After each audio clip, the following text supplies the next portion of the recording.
শুভ দুপুর প্রিয় দর্শক, সকলকে শুভেচ্ছা, সাদর আমন্ত্রণ তারকা কথনের আজকের বিশেষ এই আয়োজনে। প্রিয় দর্শক, আজকের অনুষ্ঠানের প্রতিটি মুহূর্তে থাকছে সুরের আলো, থাকছে ভালোবাসার স্পর্শ এবং থাকছে অসংখ্য শ্রদ্ধার নূপুর। কেননা চ্যানেল আই পরিবারকে সকলকে আনন্দের বন্যায় ভাসিয়ে যিনি আমন্ত্রিত হয়ে আসছেন তিনি দেশবরেণ্য শিল্পী ফেরদৌসী রহমান। আজ তার জন্মদিন, যার কণ্ঠে আমরা শিখেছি শুদ্ধতা, যার গানের সুরে আমরা পেয়েছি ভালোবাসার স্পর্শ। তিনি শুধুমাত্র একজন শিল্পী নয়, তিনি এক প্রজন্মের পথপ্রদর্শক, তিনি একজন ফেরদৌসী রহমান। জন্মদিনের এই বিশেষ ক্ষণে তিনি চ্যানেল আই প্রাঙ্গণে ইতিমধ্যে আমাদের মাঝে উপস্থিত হয়েছেন। তাকে ফুলের সংবর্ধনা দিয়ে ফুলের পথে হাঁটিয়ে যিনি নিয়ে আসছেন তিনি আমাদের চ্যানেল আইয়ের বার্তা প্রধান জনাব শায়েক সিরাজ।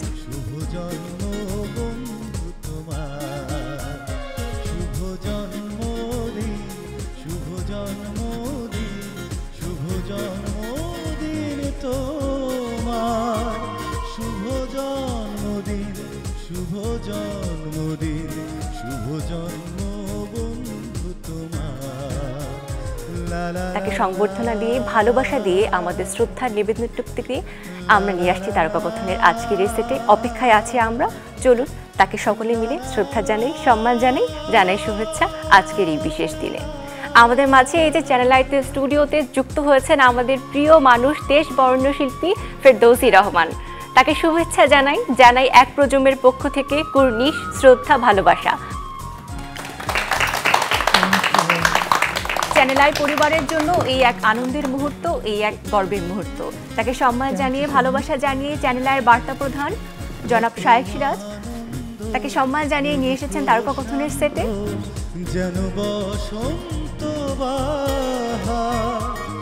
আমাদের সাথে এই আয়োজনে আরও আছেন বাংলাদেশ টেলিভিশনের সাবেক উপমহাপরিচালক কামরুন্নেসা হাসান, তাকে অনেক অনেক শুভেচ্ছা।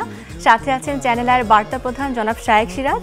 এই মুহূর্তে তাকে আমাদের ভালোবাসার, আমাদের সম্মানের উত্তরীয় পরিয়ে শুরুতে আমরা তাকে বরণ করে নিতে চাই। সেই সাথে আমাদের এই প্রজন্মের জনপ্রিয় শিল্পী দিলশাদ নাহার কণা আছেন। সকলে মিলে তাকে আমরা ভালোবাসা দিতে চাই, শুভেচ্ছা জানাতে চাই। একটি ক্রেস্ট রয়েছে তার জন্য, এই সম্মানটুকু আমরা তুলে দিতে চাই তার হাতে। কয়েক প্রজন্মকে যিনি সুরের বাঁধনে বেঁধেছেন, তার কণ্ঠে আমরা এখনো খুঁজে পাই আমাদের সংস্কৃতির মাধুর্য, সুরের মাধুর্য। জনাব শায়েক সিরাজ, আজকের দিনে শুভেচ্ছা কিভাবে জানাবেন? আরেকটা উপহার ওনার জন্য আছে। এই তো আমাদের এই যে আম ঋতু যদি আমরা বলি, আম, এবং এই আমগুলো বাংলাদেশেই চাষ হচ্ছে কিন্তু সবগুলো বাইরের আম, খুবই মানে ওয়ার্ল্ড র্যাঙ্কিং এ 1, 2, 3 এরকম। আচ্ছা, যেমন আলফানসো আছে, মিয়াজাকি আছে, তারপর অস্টিন আছে, ইউরোপের সবচাইতে। তো এটা আপনার জন্য সব এখানে চাষ হচ্ছে কিন্তু সব বাইরের আম। বিরাট ব্যাপার। আমাদের এই প্রাঙ্গণে এসছেন, এটা আমাদেরকে সম্মানিত করেছেন আপনি এই শুভ দিনে। নিশ্চয়ই আপনার অনেক শুভানুধ্যায়ীরা আপনাকে শুভেচ্ছা জানাবে। সেই সময় আমরা একটু করতে পেরেছি, এটার জন্য আমরা গর্বিত। চ্যানেলের সাথে আপনি সবসময় ছিলেন। যদি একেবারে ছোটোবেলার কথা বলি, যে 60-এর দশকে আমরা তখন কতই বা বড় ছিলাম। সেই সময় থেকে আমাদের সঙ্গীতকে যে জায়গায় থেকে শুরু করেছিলেন আজকে যেখানে নিয়ে এসছেন, এবং আপনার হাত ধরে এদেশে যত শিল্পী তৈরি হয়েছে, এটা নিঃসন্দেহে বাংলা সঙ্গীতের জন্য একটা বড় গর্বের বিষয়। এবং অবশ্যই এই ধারাবাহিকতা অব্যাহত থাকবে। আজকের দিনে চ্যানেল আই আপনাকে পেয়ে আমরা গর্বিত। অনেক ধন্যবাদ। আপনি বিনীতভাবে অনুরোধ করছি বসার জন্য। দুটো কথা বলে বসি, কারণ আপনি এত সুন্দর করে বললেন আর এত সুন্দর করে আমাকে উপস্থাপন করলেন, ভালোবাসা জানালেন। আমি আসলে কিছুটা ভাষাহারাই হয়ে গেছি, জানি না কিভাবে ধন্যবাদ বলবো। ধন্যবাদ বলতে ইচ্ছেও করছে না, শুধু মনে হচ্ছে এটা আমি আস্তে আস্তে এটাকে হজম করে বলবো নাকি হৃদয়ঙ্গম করবো, এটা বললে বোধহয় ভালো হয়। আমার বাংলাটা এমনিতে একটু কাঁচা, তবুও আমার মতো করে আমি বলতে চাচ্ছি যে এই যে সুন্দর করে চ্যানেলের তরফ থেকে শায়েক সিরাজ ভাই এত সুন্দর করে আমাকে আজকে আমার জন্মদিনে আমাকে ভালোবাসা জানালেন, আমাকে শুভেচ্ছা জানালেন, আর তার সেই সঙ্গে এই যে এতজনকে উপস্থাপন করেছেন আজকের দিনটিতে আমার সঙ্গে সময় কাটানোর জন্যে, এটা আমার জন্য বিরাট বিরাট পাওয়া। যখন আমাকে বলল রুমা যে আসতে হবে, কেন যেন না বলিনি, আমি না বলতে পারিনি, খুব একটা কোথাও যাই না, একেবারেই যাই না। কিন্তু ও যখন বলল চ্যানেল আই থেকে কথাটা, তখন কিন্তু আমি চট করে বলতে পারি আরে না বাদ দাও, আমি কোনোখানে যাইতেই না, এটা কিন্তু বলতে পারিনি, সত্যি কথা। এবং মনে হলো আচ্ছা সেটা তো আমার বাড়ি, যেরকম আছে সেরকমই চলে যাবো আর কি। ঠিক তাই কিন্তু করেছি, দেখেছেন শাইখ সিরাজ ভাই যে কীভাবে আমি নামলাম, যে তাই ঠিক মনে হতো আমার নিজের আরেকটা বাড়িতে এসে নামলাম, এরকম আর কি। আরেকটা মজা যে আমি এই কিছুদিন আগে পর্যন্ত আমার কততম জন্মদিন আমি নিজেও মনে করতাম না, মানে আমি আমার মনে হচ্ছে আচ্ছা আছে 60 হবে আর কি। আমরা তো 400 কম ভেবেছি। তারপরে কিছুদিন আগে আমার তৈরি না, আচ্ছা কিছুদিন আগে আমার হাজব্যান্ড চলে গেলেন, তো তখন কি হলো সবাই বলছে যে ওর তো 86, আচ্ছা তুমি মন খারাপ করছো কেন মিনা, ওর তো ওনার 86 বছর বয়স হয়ে গেছে, তো মানুষ তো যাবার সময়ই হয় তখন আমি মনে মনে ভাবলাম ওর যদি 86 বছর বয়স হয়ে থাকে তাহলে আমার কত। আমি ভেবে দেখলাম আমার তাহলে খুব বেশি দূরে না তো, আমার বেশ কাছেই। তখন ভাবলাম যে ঠিক আছে, তাহলে তো এত চিন্তা এত কান্নাকাটি করার কিছু নেই, তাহলে আমার খুব শিগগিরই তার কাছে যাবার সময় হয়ে আসবে। আর তাই আল্লাহর কাছে বলি, আল্লাহ যখন খুশি তুমি নিয়ে নিও, শুধু যে কটা দিন আছি যেন আপনি হেসে খেলে যেন আমি সুস্থ থেকে যেন আমি তোমার কাছে পৌঁছতে পারি। আবারও চ্যানেল আর সবাইকে, আপনাদের যারা এখানে আছেন, যারা নেই, যাদের সঙ্গে এতদিন কাজ করেছি, 60-65 বছর কাজ করেছি, তাদের সবাইকে অনেক প্রীতি শুভেচ্ছা জানাচ্ছি আর আপনাদের কাছে দোয়া কামনা করছি। সাগরও আপনাকে শুভেচ্ছা জানিয়েছে। সাগরের কথা বলতে ওর সঙ্গে আমার একটু যোগাযোগ আছে, আমি জানি। আল্লাহ করে ও সুস্থ হয়ে ফিরে আসুক, ও এবং ওর বউ শুদ্ধ। আর আপা আপনার পেছনটাই কিন্তু আপনার সেই বিখ্যাত প্রিয় সে মিঠুমন্টি। তাই তো, তোমাদের মনে আছে? ঠিক তো, তো তোমার ভালো আছো? অনেকদিন পরে তোমাদের সঙ্গে দেখা হলো, তাই না? এখানে খাওয়া দাওয়া দেখে আরো ভালো লাগছে। আচ্ছা খাওয়া দাওয়া আছে তাইলে? হ্যাঁ, খালামণির সামনে, ঠিক বলেছো, খালামণির সামনে অনেক খাওয়া দাওয়া, ঠিক আছে তোমাদের দেয়া হবে। ততক্ষণ বসে ঠান্ডা হয়ে, আর দুষ্টুমি কিন্তু করবে না একদম, আচ্ছা একদম দুষ্টুমি করবে না, কথা শোনো। আর দেখো অনেক তোমাদের কিন্তু আগের বন্ধুরাও এসছে অনেকে, জানো, তাদের কাছ থেকে শোনো কি বলতে চায় ওরা, কোনো গান শোনাতে চায় নাকি। দেখো তোমরা তোমাদের কোনো গান মনে আছে নাকি ওদের সঙ্গে গাওয়ার মতো, তাহলে তোমরা ওদের সঙ্গে করো। সিনথিয়া মনে করে দিও যে ওদের কোনো গান মনে আছে নাকি, না তাহলে ভাল লাগবে। একজন ফেরদৌসী রহমান এসো গান শিখিয়ে অনুষ্ঠানের মধ্য দিয়ে হয়ে উঠলেন সকলের প্রিয় খালামণি। এই যে এই খালামণি অনেক প্রজন্মের শিল্পীদের আসলে গান শিখিয়েছেন। আপনি একটি ইন্টারভিউতে বলেছেন যে যাদের আপনি শুরুর দিকে গান শিখিয়েছেন তাদের সন্তান, তারপর তাদের সন্তান এসেছেন গান শিখতে। প্রজন্মের সাথে প্রজন্মের যে মেলবন্ধন, সেটা সাক্ষী আপনি। সেই সাথে প্রতি বছর জন্মদিন যাচ্ছে, নতুন স্মৃতি যুক্ত হচ্ছে। এখন জন্মদিন মানে কি আপনার কাছে শুধুই স্মৃতি, নাকি নতুন করে কিছু শুরু করার আকাঙ্ক্ষাও আছে? দেখো জন্মদিনটা তো স্মৃতি বটেই, কারণ প্রতি বছর আসে এবং প্রত্যেক বছর যখন ওই দিনটা আসে তখন কেউ মনে না করলেও মন খারাপ লাগে, কিন্তু অনেকে মনে করুক তাও ভাল লাগে না, জাস্ট নিজের কেউ মনে করুক এরকম। আর তুমি যেটা প্রশ্ন করছো যে আরও কিছু করতে ইচ্ছে করে কিনা নতুন, তাই তো? সত্যি কথা বলি, তোমাকে বলছিলাম এমনিতে যে কত বছর আমার বয়স হয়েছে আমি কখনো গুণে দেখিনি, মানে এতদিন পর্যন্ত যে জীবন, মানে জন্মদিন এসছে পালন করেছি, কোনো দিন ঘরে কিছু করেছি এরকম, কিন্তু বছর হলো আমার মনে করিয়ে দিত যখন আমি বিদেশে যেতাম। সেখানে গেলে যেখানে যেতে what's your age, how old are you, পট করে জিজ্ঞেস করে। তা একবার মানে দুঃখের সঙ্গে বলছে অসুস্থ হয়ে গেলাম নিউ ইয়র্কে, সেখানে যেতেই হবে হাসপাতালে গিয়ে, ফার্স্ট থিং হলো হাউ ওল্ড আর ইউ। তা আমি বলছি আই ওয়াজ বর্ন ইন 41। তখন সে মনে মনে হিসাব করছে, নার্স, বুঝছো, হিসাব করে সে দেখছে যে আমার 65 বছর বয়স। সে বলছে no, you can't be that old. আমি বলছি I don't know how old I am, if I look old, but or I look young, কিন্তু আমি জোর বেঁচি 41, এখন তুমি হিসাব করো করে বোঝো। ঠিক তেমনি আরও একবার গেলাম কোথায় যেন কোনো একটা বিদেশের হাসপাতালে, সেখানে একই অবস্থা। সে কিছুতেই বিশ্বাস করবে না যে আমার বয়স 75, বুঝছে, পড়বেই না সেই। ইটস আপ টু ইউ, যে তোমাকেও সেই একই উত্তর দিচ্ছি, it's up to you to believe or not believe. তো সেই যে কিছুদিন আগে মানে আমি ভালো মতো রিয়েলাইজ করলাম যে হ্যাঁ আমার বয়স এত হয়েছে, এবং আমি মোটামুটি কাজ করে এসেছি, কিছু না কিছু করেছি। তো তাই মনে হয় যে নতুন যদি সত্যি আমাকে দিয়ে কিছু করা যেতে পারে, যদি মনে করো যে আমি এটা করতে পারবো, বা আমি যদি মন থেকে মনে করি যে এটা আমি একটা শুরু করতে পারি, আমি মনে হয় পারবো, ইচ্ছে করে না বলতে পারি। প্রজন্মের কথা বলছিলাম, বারবার এটি ফিরে আসছে, তরুণ প্রজন্মের শিশু শিল্পীরাও রয়েছেন এসব গান শিক্ষা অনুষ্ঠানে। আবার এসব গান শিক্ষা অনুষ্ঠানের প্রথম ব্যাচের একজন শিক্ষার্থীও আসলে রয়েছেন, আমাদের প্রিয় কণা আপা। তাকেও আমরা এসব গান শিক্ষা অনুষ্ঠানের মধ্যে দিয়ে পেয়েছি, এবং সেই অনুষ্ঠানের একটি বিশাল অংশ জুড়ে ছিলেন আমাদের মেনকা আপা। সেই সুবাদে প্রিয় ফেরদৌসী রহমান মানে আমাদের খালামণির সাথে তার সম্পর্কের জায়গাটা ভীষণ বিশেষ। সেই সম্পর্ক নিয়ে শুনতে চাই। তাছাড়া আপনি কিভাবে জেনেছেন আমাদের প্রিয় খালামণিকে, সেটাও একটু শুনবো। এই উপমহাদেশের একজন শ্রেষ্ঠ কিংবদন্তি শিল্পী ফেরদৌসী রহমান, সবার প্রিয় আপা এবং খালামণি। আপার সঙ্গে আমার প্রথম দেখা, আমি রেডিওতে অ্যানাউন্সমেন্ট করি, কলেজে পড়ি 68 সালে। সকালবেলা আপারা লাইভ গান করতে আসছেন 7:30টায়। আমি অ্যানাউন্সমেন্ট করবো, তা আমি যে জিজ্ঞেস করতাম আপা কোন গানটি প্রথমে গাইবেন, আপা হেসে বলতো কেমন আছো মেনকা।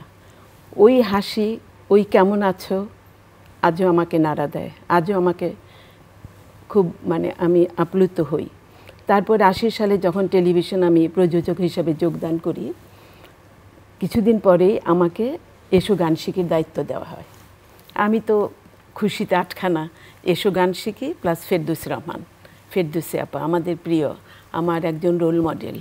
শ্রদ্ধা, ভক্তি, ভালোবাসা আপা সারা জীবন আমার অন্তরে আছেন। তো যখন আমাকে অনুষ্ঠানটা দেওয়া হলো, আমি আপাকে ফোন করলাম। আপা তো খুশি, তুমি করবে প্রোগ্রাম, খুব ভালো। আগে হয়তো অন্যরা করেছে, সিনিয়ররা করেছে। 80 সালে জয়েন করার পর আমাকে দেওয়া হলো। তা আমি তো খুব খুশি। আপা একদিন আসলেন, কথা হচ্ছে। তা আপা বলে যে শোনো মেনকা, এই আপা বললে আমার ভালো লাগে না, বাচ্চারা কি বলা যায়। তখন আপা ওই মুহূর্তে বললেন যে খালামুনি বলবে আমাকে, খালাম্মাও না, নানিও না, দাদিও না, আমাকে ওরা খালামুনি বলবে। ওই তখনই আপা মনে আছে কি না আপনার, যে বললে আচ্ছা ঠিক আছে খালামুনি বলবে। আসলে আপার কথা বলি শেষ করা যাবে। আচ্ছা, মিঠু মন্টি কিছু বলতে চাচ্ছে খালামণিকে, তারা এপাশ ওপাশ তাকাচ্ছে। যে খালামণি, হ্যাঁ খালামণি, আপনি তো অনেক কথা বলছেন শুনছেন, কিন্তু এখানে তো অনেক ফলমূল দেখা যাচ্ছে। হ্যাঁ, তো ওই যে আমটা অন্যরকম মনে হচ্ছে, বিদেশি আম নাকি? আমি বুঝতে পারছি তোমার অবস্থাটা। তোমার তো খাওয়ার জিনিস দেখলে তোমার তো চোখটা শুধু ওই ফলের দিকে। আমি জানি, আমি অনেকক্ষণ থেকে ভাবছি যে মিঠু মান্টি কিছু আওয়াজ করছে না কেন, এত কেক সামনে, এত আম টাম সামনে, কথাই বলছে না। দেখছি ওটা খেতে পারলে হয়তো ভালো লাগবে। হ্যাঁ, সেটা বুঝছি, সেই কথাটাই বলছি। আমি অনেকক্ষণ থেকে ভাবছি যে মিঠু মান্টি একদম কোনো আওয়াজ করছে না, একদম নিশ্চুপ। এত কিছু না থাকলে একটা কথা, যে ওটার কথা মনে করতে হবে। সামনে চকচক করছে সাদা সুন্দর একটা কেক, তারপরে আবার খালামণির ছবিও আছে তার উপরে, আবার নামটাও লেখা আছে, আর ওদিকে আবার কাগজের ভেতর লাল লাল কি সব কি ফল, অনেক কিছু। তারপরে ওরা চুপচাপ আছে, কিছু কোনো কথাই বলছে না। ব্যাপারটা কি বল, খেলে ভালো হতো না? আচ্ছা, ব্যবস্থা হচ্ছে, আমি দেখি বলি যে অন্ততপক্ষে দেশে পাওয়া যাচ্ছে। হ্যাঁ, ঠিক চুপ করে থাকি না, চুপ। তোমরা কথা বলতে পারো, তোমাদের কেউ বারণ করেন। আর শোনো, কথা বলা আর চুপ করে থাকা হবে না, গান করতে হবে তো বাবু। অবশ্যই সম্ভব গান করব। খালামণি, মিঠু মন্টি কি শুধু খাওয়ার গল্পই করে নাকি গানও শিখেছে কিছু? না, আমরা দুষ্টামিও করি, মারামারিও করি, আবার দেখেছো কত কি করে ওরা, অনেক কিছুই করে। হ্যাঁ, শুনে নাও। মিঠু মন্টি, কটা গান শিখেছো তোমরা বলো তো? অনেক, হ্যাঁ, 4-5 হবে। তার মাঝ থেকে 4-5 লাইন কি গাইবে আমাদের জন্য? এইটাই একটা গলাটা আজকে একটু কেমন কেন? আচ্ছা, শুরু করে দে, বিসমিল্লাহ করে শুরু করে দে। ও শুরু ওকে করবো, বলবে, খালামণি? হ্যাঁ হ্যাঁ আমরা একটু শুনি।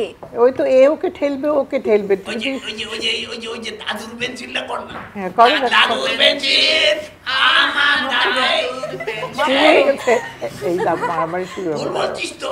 হ্যাঁ। কি হয়েছে? ও তো খালামণি করতো তো জাদুর পেন্সিল, তো দাদুর পেন্সিল। কি হলো তোমার, এর মধ্যে ভুলে গেলে সব? মিঠু মন্ত্রী, বয়স হয়েছে তো। তোমরা তো খালামণির নাম ডোবাবে, বুঝতে পারছি আমি। খালামণির কাছে যারা গান শেখে তারা সত্যি খালামণির নামকে কতটুকু সমুজ্জ্বল করে ধরে রেখেছে, কি বলবে?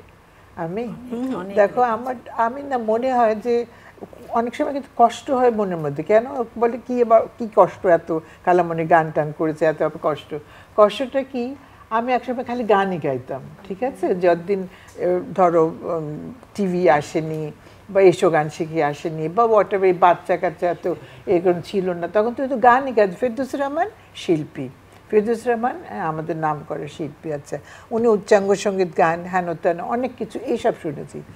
ওমা, যেই না এসো গান শিখে শুরু হলো, অল্প কিছুদিন পরে শুরু হলো খালামণি।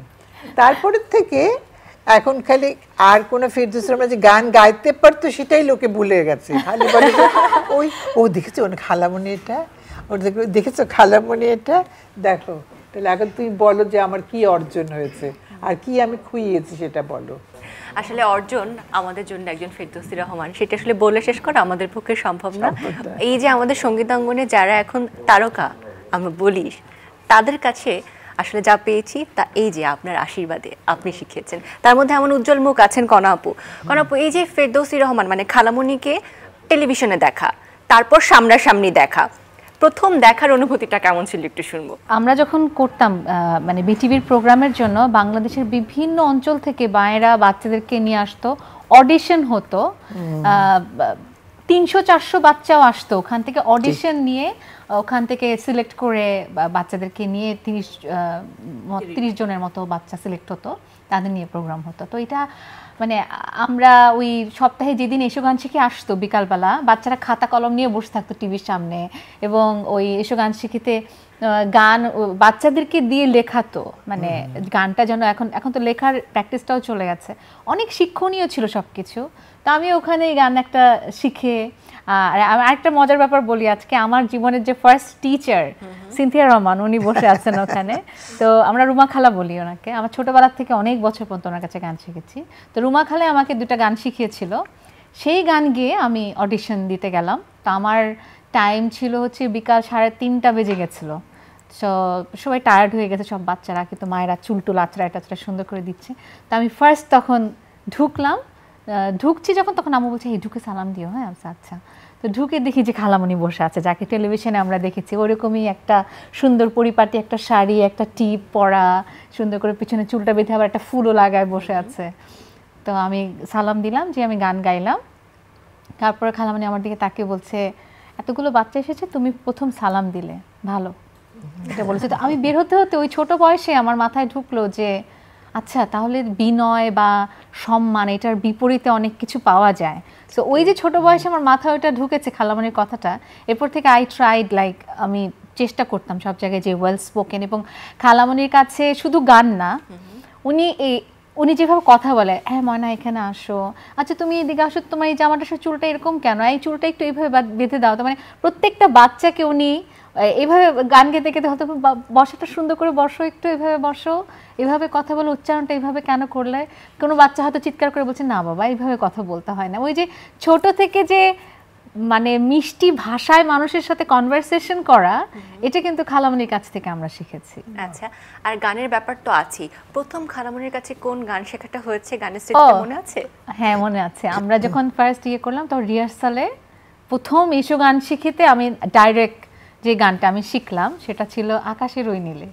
একটা গান গাইবেন কি আজকে? হ্যাঁ, এই গানটা কিন্তু আমার প্রায় মনে পড়ে, যখন এখন আলহামদুলিল্লাহ আমার কাজের জন্য আমাকে বিভিন্ন দেশের বাইরে অনেক জায়গায় যেতে হয় প্লেন দিয়ে, তখন এই গানটা আমার প্রায় মনে হয়। ছোট বয়সে কিন্তু ওটা ইমাজিন করে গিয়েছিলাম, এখন প্লেনে বসে আমি ওটা করতে পারি, আমার এখনো মনে আছে।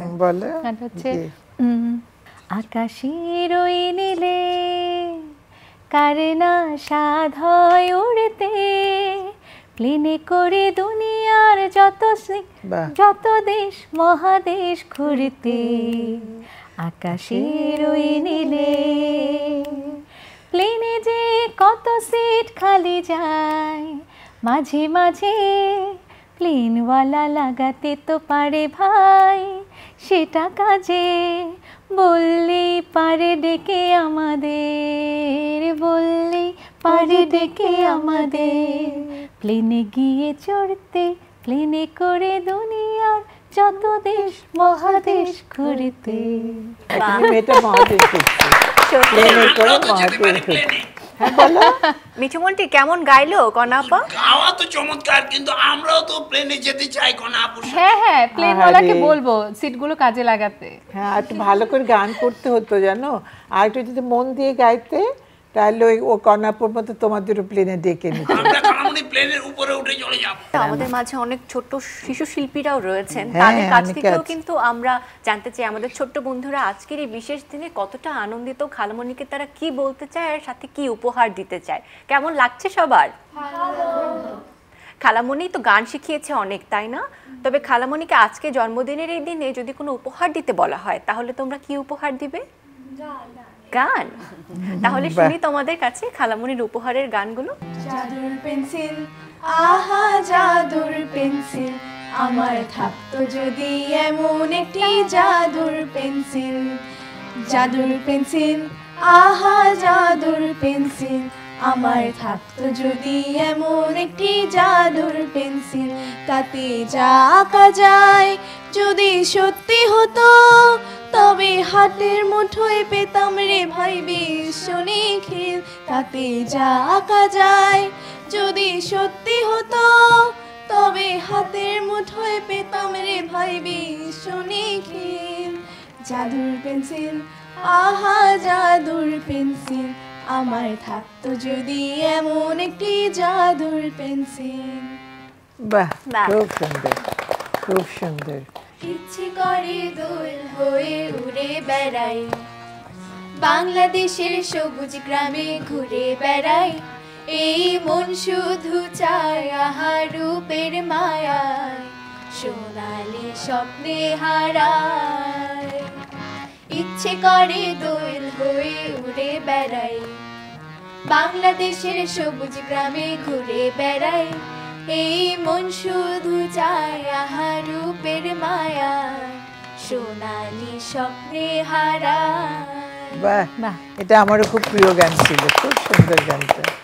ঝড় এলো এলো ঝড়, আমপর আমপর, ঝড় এলো এলো ঝড়, আমপর আমপর, কাঁচা আম ঠাসায় আম, টক টক মিষ্টি, এই যা এলো বুঝি বৃষ্টি। ঝড় এলো এলো ঝড়, আমপর আমপর, ঝড় এলো এলো ঝড়, আমপর আমপর, কাঁচা আম ঠাসায় আম, টক টক মিষ্টি, এই যা এলো বুঝি বৃষ্টি। বাহ, সকলের জন্য হাততালি। খালামণি কেমন গাইলো তারা? খুব ভালো। ও এবং আর থাকা তখন যাচ্ছে না, ও আবার কাঁচা আমের কথা বলছে।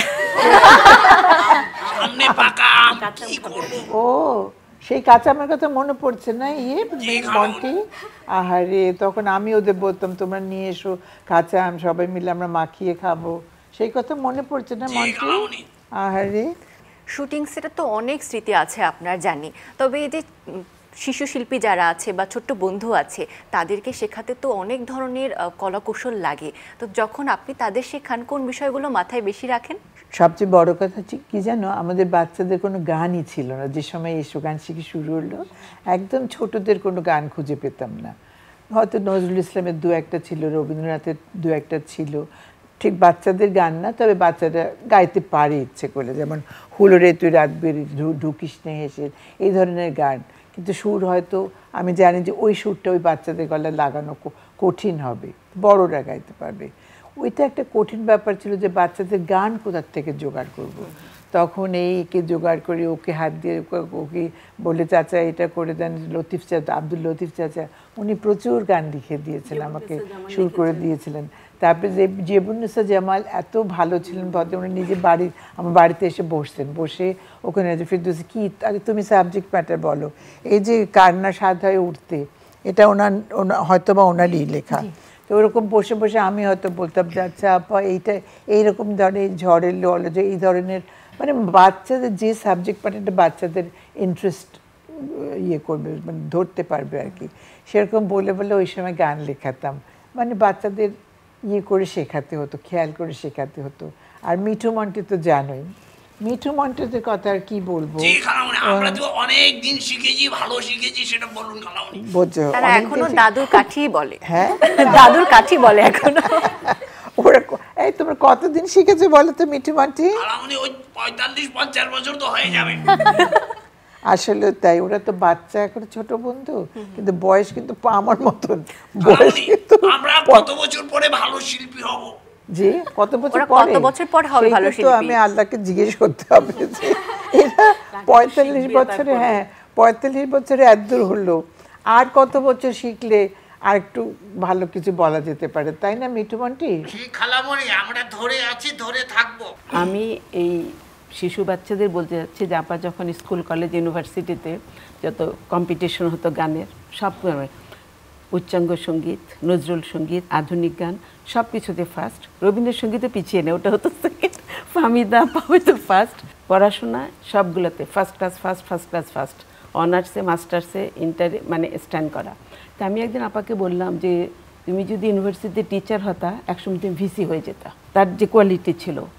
সরকারি চাকরি করলে সে হতো সচিব, মানে সর্বত্রই ছিল তার মানে এত, মানে একজন শিল্পী যে এত বহুবিধ প্রতিভা থাকতে পারে, মানে সব জায়গায় সে নাম্বার ওয়ান। সঙ্গীতও তাই, কিন্তু আপা কোথাও যায়নি, না চাকরিতে গেলেন না টিচিং লাইনে গেলেন, কিন্তু আপা সঙ্গীতকে ভালোবেসে সারা জীবন সঙ্গীতে বসবাস করেছে। এবং আপা সবচেয়ে বেশি আনন্দ পায়, নিজে চলচ্চিত্রে তো অসংখ্য গান করেছে, একটার সময় ছিল যে ফেরদৌসী রহমান ছাড়া ছবির গানই হতো না, সারা রাত, তখন সারা রাত রেকর্ডিং হতো একটা, মানে তখন তো এত মানে ট্র্যাক হতো না। হচ্ছে প্রথম মিউজিক ডিরেক্টর, মহিলা মিউজিক ডিরেক্টর বাংলাদেশে, চলচ্চিত্র পুরস্কার পাওয়া, মানে জাতীয় পুরস্কার পাওয়া, আজীবন সম্মাননা পেয়েছেন জাতীয় কিন্তু চলচ্চিত্র আপা পুরস্কারে। সবচেয়ে আনন্দ পেয়েছে আমার মনে হয় এসো গান শিখি করে। এটা আবার একটা অনেক বড় অর্জন, কারণ এই বাচ্চারাই পরবর্তীকালে আমাদের সংস্কৃতি, আমাদের সঙ্গীতকে ধারণ করেছে এবং দেশ না বিদেশে এইসব গান শিখে তো আমাদের জন্য একটা ব্লেসিং। আর আমরা, it makes me proud also, আমার অনেক গর্ব হয় যখন দেখি আমার একটা ছাত্র বা ছাত্রী সে ভালো গাইছে বা নাম করছে, সেটা তো আমিও তো কিছুই করিনি তার ওই জায়গায় পৌঁছানোর জন্য। একদিন এসে টিভিতে গান শিখেছো, সেটা কোনো আমি শেখাই মনে করিনি, সেটা আমি আজকে যখন মেকআপ রুমে ঢুকলাম খালামণিকে দেখলাম, উনি আমাকে দেখে বলল কণা কেমন আছো, মানে সবার কাছে মনে হতে পারে এটা খুব normal, but it's not normal for me. মানে আমার কাছে মনে হচ্ছে যে মানে আমার অ্যাচিভমেন্ট এটা, যে খালামণি এক দেখা এখন আমাকে চিনে। এত এত গল্প, এত প্রশংসা, এত অর্জন, তবুও যখন মেনকা আপা বলছিলেন যে আপনি যেই ক্ষেত্রেই যেতেন না কেন সব থেকে সেরা হতেন, এত প্রশংসা আপনি কিভাবে সলজ্জে আসলে লাল হয়ে যাচ্ছিলেন? এখনো কেন হচ্ছেন খালামণি? আসলে সেটা না, মানে ওরা যখন বলে আসলে আমি তো তা বিশ্বাস করি না, ওটাও তো সত্যি কথা, কারণ যেটাতে যেটা সেটাই প্রথমে, তা কি কখনো হতে পারতাম? ফার্স্ট হয়েছে অনার্সে, মাস্টার্সে, তোমার তো ইউনিভার্সিটিতে জয়েন করে একেবারে জলবত্তরলম, তুমি গেলে না। আচ্ছা তুমি যদি তখন সিএসপি সর্বোচ্চ একটা ওই পদেও যদি তুমি পরীক্ষা দিতে, সেখানেও তুমি আমার মনে ফরেন সার্ভিস পেতে, সেখানেও তুমি গেলে না। এই জন্য আমি বলি, এখানে ছোট্ট গল্প বলি যে আমার আব্বার সাথে আমার খুব বন্ধুত্ব ছিল, জানোই তো আমার আব্বার সাথে আমার খুব বন্ধুত্ব ছিল, লাইক মানে ক্লোজেস্ট ফ্রেন্ড ছিলাম আমি আর আমার আব্বা। সবার সাথে তোমার একটা ভাইদের সাথে মানে কিন্তু আব্বার সঙ্গে, মানে বাবা মার সঙ্গে বাচ্চাদের ওরকম বন্ধুত্ব হয় না যেমন আমার আব্বার সঙ্গে। হ্যাঁ, এবং হেন কথা নাই যে আব্বার সঙ্গে ডিসকাস করতাম না, মানে অনেকে বিশ্বাস করেন এত কি মানে আব্বার সঙ্গে। তো ধরো তো আব্বা হলো কি, আব্বা অসুস্থ ছিলেন শেষের দিকে, তো বিছানায় শুয়ে শুধু স্বপ্ন দেখতেন যে আমার মেয়েটা কি ডাক্তার হবে না হবে না সিএসপি অফিসার হবে না কি হবে, এটা একটা মানে ইয়ে ছিল, পিএইচডি হবে, ডক্টর স্বপ্ন দেখতো। আচ্ছা মাগো, ডক্টর ফেরদৌসী বেগম হলে কেমন হয়? তোমার যদি পছন্দ হয় আমি হয়ে দেখতে পারি, বাড়ির চেষ্টা করে দেখতে পারি, এরকম আর কি। মানে আব্বা যদি বলে তাহলে আমি হয়ে চেষ্টা করে দেখতে পারি। তো আমি বলছি আব্বা তুমি যদি বলো ঠিক আছে আমি পিএইচডি হয়ে দেখতে পারি কি না। আচ্ছা আরেকটা সিএসপি হলে কেমন হয়? এখন তখন সিএসপিতে যুগ ছিল একটা, সিএসপি হলে কেমন হয়? হ্যাঁ তাও হয়, তবে একটাই মুশকিল যে মেয়ে সিএসপি হলে ওই অ্যাকাউন্টসে দিয়ে দেয়, আমার আবার অঙ্ক টঙ্ক অত ভালো লাগে না। তো তাও তুমি যদি বলো তাহলে আমি সেটা হয়ে দেখতে পারি। মানে কোনোটাতে না আব্বাকে খুশি করতে হলে মানে আব্বা যেটা বলবে আমি সেটা হব। এতগুলো বছর ধরে একটি অনুষ্ঠান চললো, সুরের চর্চা চললো এবং সাথে আপনার সুরের সাথে পথ চলা।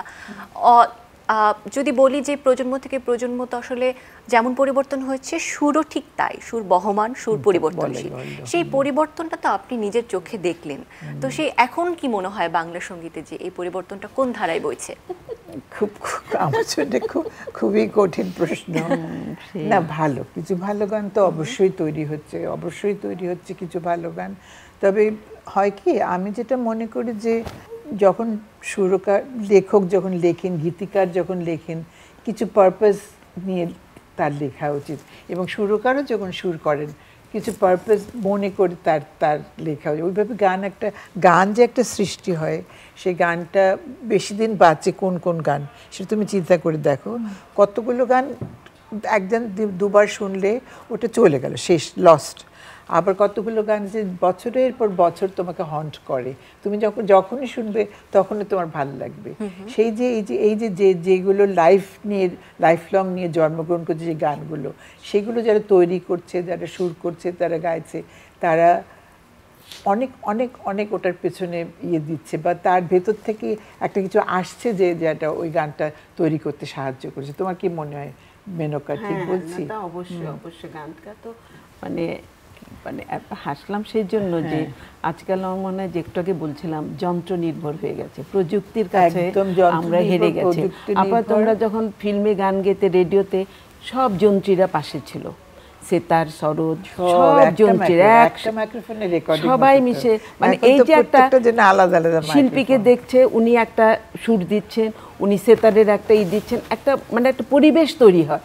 এখন তো কেউ কাউকে দেখে না, শিল্পী যে কণ্ঠ দিয়ে আসে, বাঁশিওয়ালা বাঁশি বাজায়, উনি সরোদ বাজান, উনি গিটার বাজান, আলাদা আলাদা। তাহলে কি যে মনটা কই গেল, আন্তরিকতা কই গেল? এই যে একটা পরিবেশ, লাইফটাই তো চলে জীবন্ত গানটা একটা মানে সবাই মিলে করে, তখন ওটার মধ্যে যে মানে জীবনটা পাওয়া যায়, যে একেবারে তখন কখনো আলাদা করে করলে হতেই পারে। সেই বললাম যে এখন গান শুনলে মনে হয় যন্ত্র। আবার সেই আগের গান যদি শুনি, ওই যে ওই হাত বেশি গানটা মনে রাখতাম, আমি সাগরের যতগুলো গান আছে, যে সেই গানগুলো এখনো যখন শুনি এখন আমাদের মনে নাড়া দেয়। যখন ছোটবেলা থেকে গান শিখতেছি, বাট আমি মনে করতাম যে খালামণি আমাদের আইডল, কিন্তু আমি বড় হয়ে যে তার সাথে কাজ করবো আমি কখনোই ভাবি নাই। এটা আমার স্বপ্নের মতো লাগতেছে, কিন্তু দেখ করতে কিন্তু 28 বছর চলতেছে খালামণির সাথে আমার পথ চলা, কাজ করতেছি খালামণির সাথে।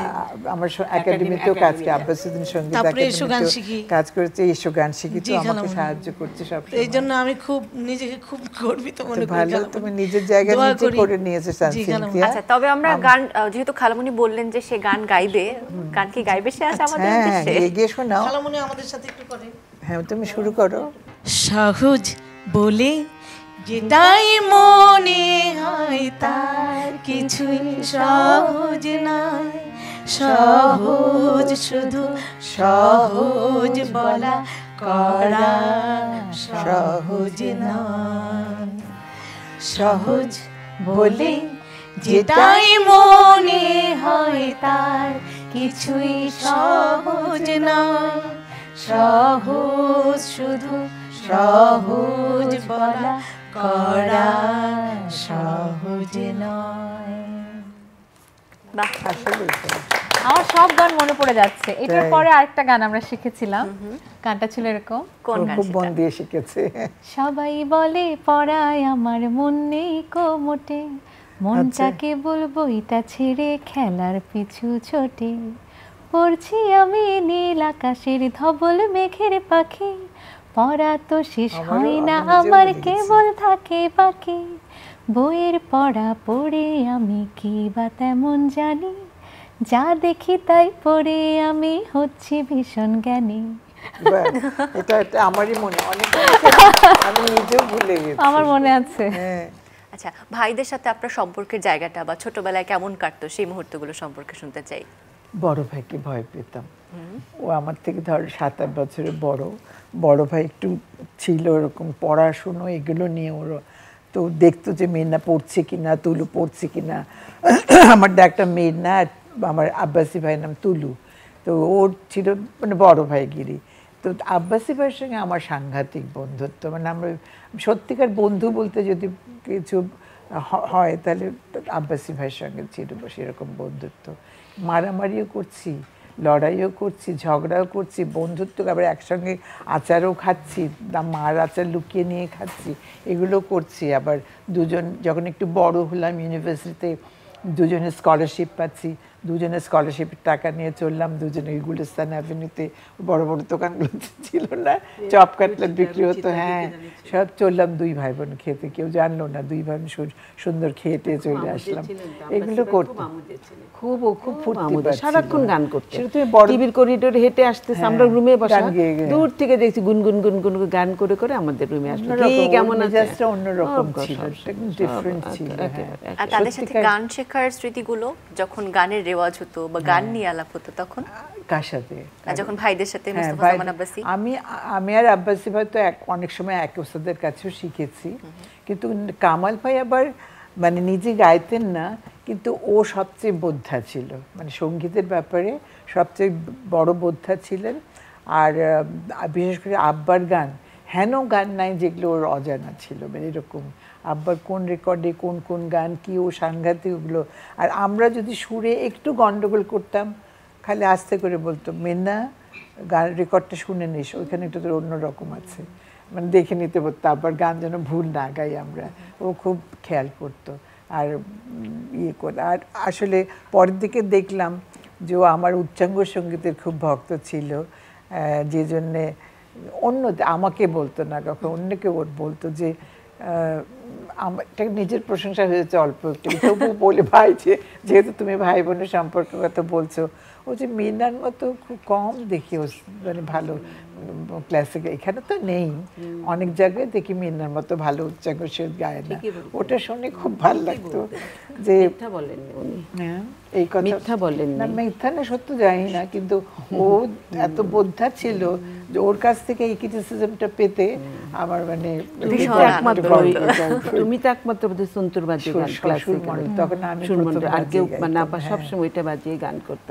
ও মোটামুটি আমার গান ভালোবাসতো, কিন্তু মানে খুব নীরবে, আর কোনোখানে ভুল হলে ও খালি বলতো, মেয়েদা ওই জায়গাটা দেখে নিস তো, তুলুকে বলিস দেখে নিস তো জায়গাটা ঠিক নাই, আব্বার গান কারেকশন করা ধরতে পারে, সাংঘাতিক। পরিবারের সকলেই আসলে সঙ্গীতকে যেভাবে আঁকড়ে ধরে রেখেছেন এবং তাদের আঁকড়ে ধরা সঙ্গীতের প্রতি এই যে ভালোবাসা, তা আমাদের একটি প্রজন্মকে, আমাদের শিল্প সাহিত্য, আমাদের সংস্কৃতিকে আসলে কতটা সমৃদ্ধ করছে। আর শুধু একটি প্রজন্ম বলবো না, পরবর্তী প্রজন্মে আমাদের অধ্যাপক ডক্টর নাশিদ কামাল, তার কন্যা আরমিন মুসা, সকলেই আসলে গানের সাথে সুরের সাথে রয়েছে। এই বিষয়টি যখন দেখেন পরবর্তী প্রজন্মের সুরের প্রতি সে একই আবেগ, ভালোবাসা, এই বিষয়টা আপনাকে কিভাবে আলোড়িত করে?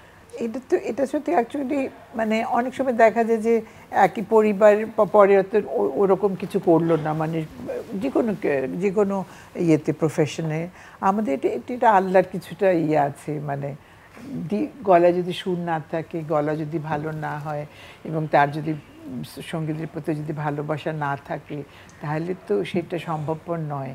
কিন্তু আল্লাহ হয়তো দিয়েছেন কিছুটা। আব্বাসি ভাইয়ের 2 মেয়ে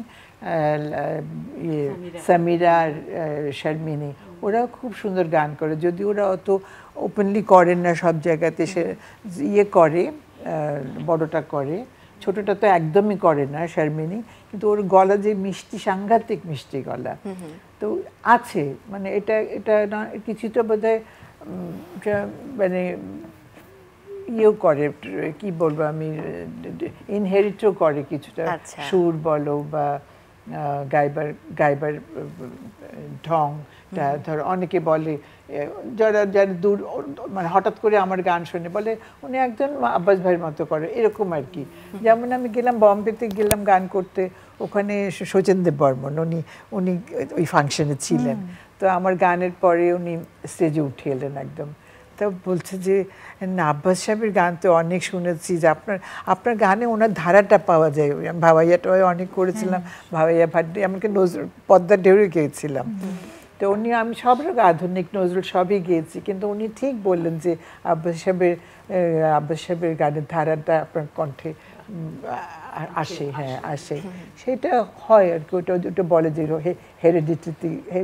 আচ্ছা, সুরের ক্ষেত্রে প্রশংসা পাওয়া তো এক জিনিস, কিন্তু যখন নিজের বাবার সাথে সুরের যে মিলের ব্যাপারটা, এটি যখন কেউ বলে তখন ওই প্রশংসাটাকে একটু ভিন্ন লাগে, অন্যরকম লাগে। অবশ্যই, অবশ্যই।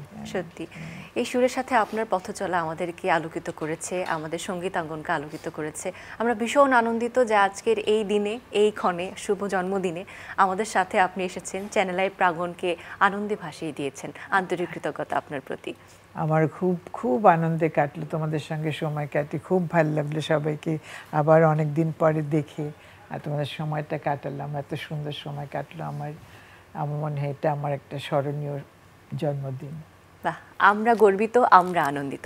মেনকা আপা, আপনাকে অনেক ধন্যবাদ, আপনি সাথে ছিলেন, এই আয়োজনকে আরো সমৃদ্ধ করেছেন।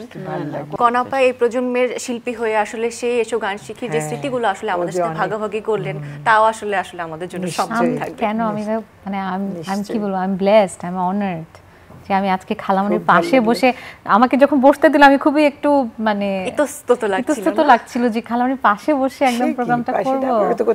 আমরা তো সামনে বসে অভ্যস্ত, আপনার সামনে ছোট ছোট চেয়ারগুলোতে বসতাম আমরা। আর আমাদের ছোট্ট বন্ধু যারা ছিলেন পুরো আয়োজন জুড়ে, মিষ্টি গানে, তাদের সুরের প্রাণে আমরা মুখরিত হয়েছিলাম, উপহার দিয়েছে তাদের প্রিয় খালামণিকে। আচ্ছা, সকলকে অনেক অনেক ধন্যবাদ। আসলে আমরা আয়োজনের একেবারে শেষ দিকে মিঠুমন্টির কথা এখন খুব মনে পড়ছে। মিঠুমন্টি, খোদা কি বেশি পেয়েছে? আমরা তো এখন খাওয়ার জন্য উদ্গ্রীব। তাহলে কেকটা কি কেটেই ফেলি আমরা, না? কাটা হওয়ার সাথে সাথে আমরা খেতে হবে। আচ্ছা, মিঠুমন্টির অপেক্ষার প্রহর তাহলে আমরা শেষ করব, কেক কাটবো, কিন্তু একটি শর্ত রয়েছে। শর্ত হচ্ছে মিঠুমন্টি গান গাইবে, সাথে আমাদের ছোট বন্ধুরাও গান গাইবে, আমরা কেক কাটবো। হ্যাঁ, সেই গানটা গাইবে যেটা আমরা শিখেছিলাম। একটা গান আমরা এসব গান শিখার জন্য শিখেছিলাম একেবারে, জন্মদিন যে আমরা হ্যাপি বার্থডে তে সবসময় করি, একটা আমরা বাংলা গান হোক, তো আমরা একটা করেছিলাম, মনে আছে তো? সেই সাথে আরেকটি গানের কথা আমাদের ভীষণ মনে পড়ে, যেটি সবসময় আমরা জন্মদিনের আয়োজনে বাজিয়ে থাকি, আমাদের জি মুস্তাফা জামান আব্বাসী, তিনি আমাদের এই অনুষ্ঠানের জন্য বিশেষ করে এই গানটি তৈরি করেছিলেন। সেই গানটি গেয়ে যদি আজ আমরা কেকটি কাটি এবং সেই গানটিও শোনাতে চাই।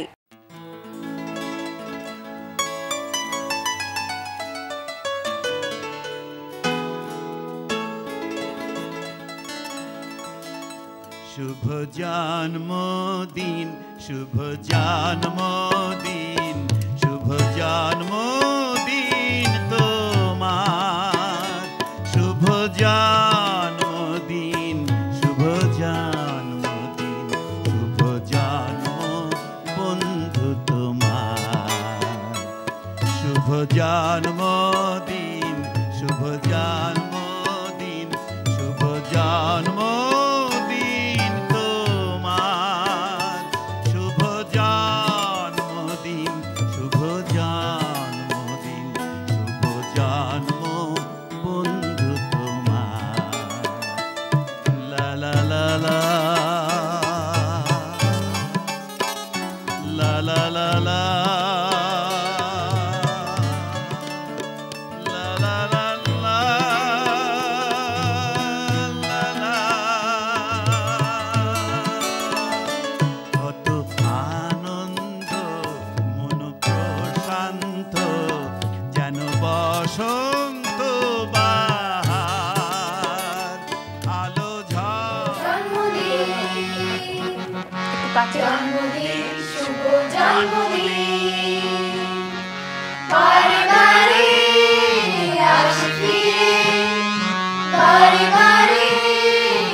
খুব সম্প্রতি আমরা হারিয়েছি আমাদের সঙ্গীতজ্ঞ মুস্তফাজ্জামান আব্বাসীকে। তার প্রতি চ্যানেল আইয়ের গভীর শ্রদ্ধাঞ্জলি আমাদের।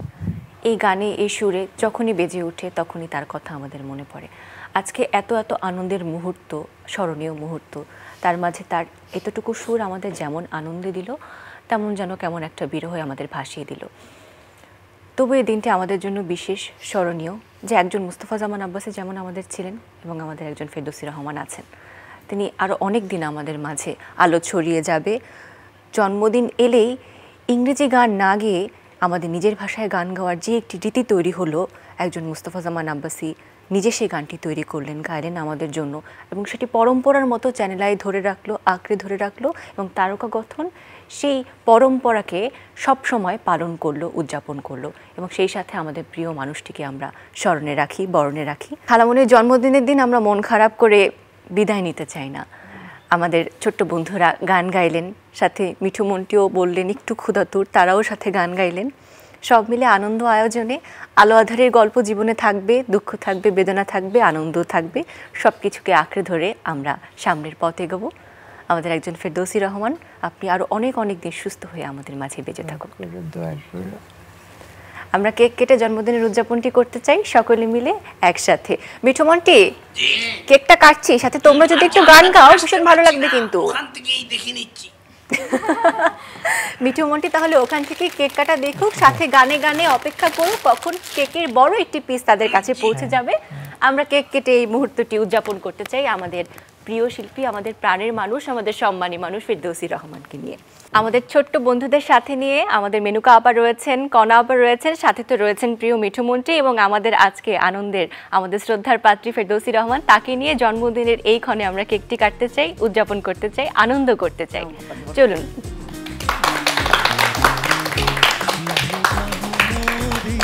জন্মদিনের অনেক অনেক শুভেচ্ছা, ভালোবাসা, শ্রদ্ধা। এটি একটি স্মরণীয় মুহূর্ত আসলে আমাদের সকলের জন্য।